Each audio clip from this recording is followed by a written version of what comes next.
શા માટે શ્રી ગોવર્ધનની તળેટીમાં રહેવાનું? ગોવર્ધનના શિખર ઉપર નહીં, કારણ કે તળેટીમાં દીનતા છે, શિખર ઉપર અભિમાન છે. શ્રી ગિરિરાજજી બંને સ્વરૂપે છે, ભક્ત અને ભગવાન. શ્રી ઠાકોરજી અને ભગવદીય.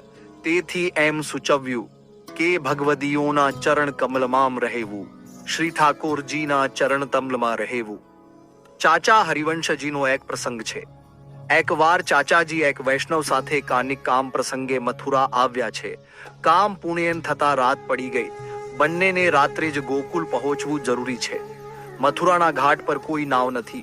ચાચાજીને અષ્ટાક્ષર મંત્ર સિદ્ધ થયેલો છે.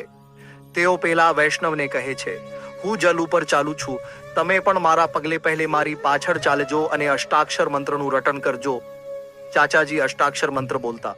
મંત્રના અલૌકિક સામર્થ્યથી શ્રી યમુનાજીના જલ ઉપર ચાલે છે.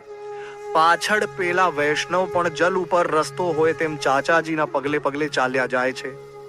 અડધે પહોંચતા પેલા વૈષ્ણવને અભિમાન થયું. ચાચાજી અષ્ટાક્ષર બોલે છે તેમ હું પણ બોલું છું. હું મારા અષ્ટાક્ષર મંત્રના જાપાના બળથી ચાલું છું. તો પછી એમના પગલામાં પગ મૂકીને શા માટે ચાલું? એમની સાથે કેમ ન ચાલુ? આવો વિચાર કરીને જ્યાં આગળ પગ મૂકવા ગયા ત્યાં ડૂબવા લાગ્યા.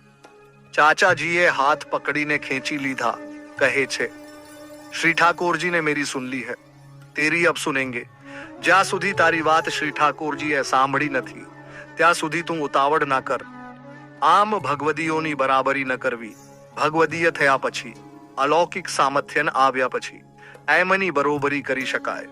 માટે આપણે ત્યાં પ્રાચીન ભગવદીઓનો વિવેક હતો કે શ્રી ઠાકોરજી અને શ્રી વલ્લભ કુલના સમાન આસને ન બેસાય. તે જ રીતે જે મહાન ભગવદીઓ હોય તેમના સમાન આસને પણ ન બેસાય અને બાજુમાં પણ ન બેસાય.